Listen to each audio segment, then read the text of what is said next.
एक और useful feature जो numpy के अंदर मौजूद है वो रैंडम नंबर जनरेशन। हम चाहते हैं कि हम जो है अपने प्रोग्राम में कुछ रैंडम नंबर जनरेट कराएं। मिसाल के तौर पर हम जो है रैंडमली अपने डेटा को शफल करना चाह रहे हैं, तो रैंडम नंबर्स की मदद से हम रैंडम पोजीशंस निकाल लें और उस पोजीशंस पे अपने डेटा को प्लेस कर दें, तो शफलिंग हो जाएगी डेटा की। शफलिंग की मदद से डेटा में से बायसनेस रिमूव हो सकता है, डेटा की रिलायबिलिटी बढ़ सकती है, तो हमारे मॉडल की रिलायबिलिटी इम्प्रूव हो सकती है। तो रैंडम नंबर हम किसी भी प्रोबेबिलिटी डिस्ट्रीब्यूशन से ड्रॉ कर सकते हैं, यानी जो नंबर जनरेट हो वो किस तरतीब में हो, किस डिस्ट्रीब्यूशन को फॉलो कर रहे हो। It could be normal distribution, it could be a gamma distribution, या हम यूनिफॉर्म डिस्ट्रीब्यूशन भी फॉलो कर सकते हैं। और अगर हम चाहते हैं कि रिप्रोड्यूसिबल रिज़ल्ट हो हमारे, यानी अगर कोई और भी अपने कंप्यूटर में उसको चला के देखे तो वही रिज़ल्ट मिल रहे हों, तो हम कोई स्पेसिफिक सीड भी दे सकते हैं।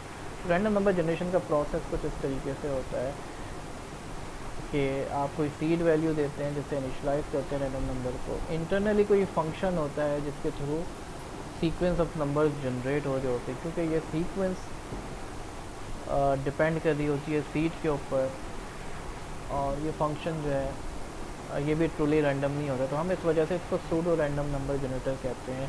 ट्रूली रैंडम नंबर जनरेशन तो ये खासियत तो सिर्फ नेचर में है, कुदरत में ये खासियत है कि ट्रूली रैंडम नंबर जनरेट कराए जा सके, लेकिन हम जो है सूडो रैंडम नंबर फ़िलहाल जनरेट करा सकते हैं।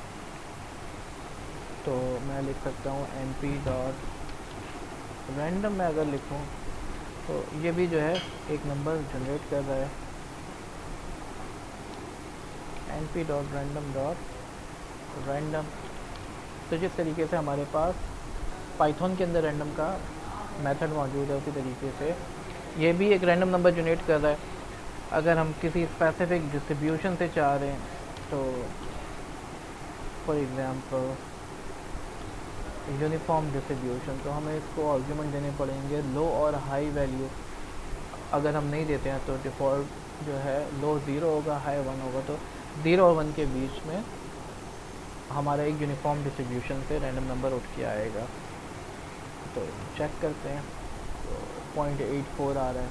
इसी तरीके से np dot random dot gamma distribution से अगर कोई हमने नंबर उठाने हैं, तो शेप हम दे सकते हैं, गैमा डिस्ट्रीब्यूशन किस शेप का हो, स्केल हम दे सकते हैं।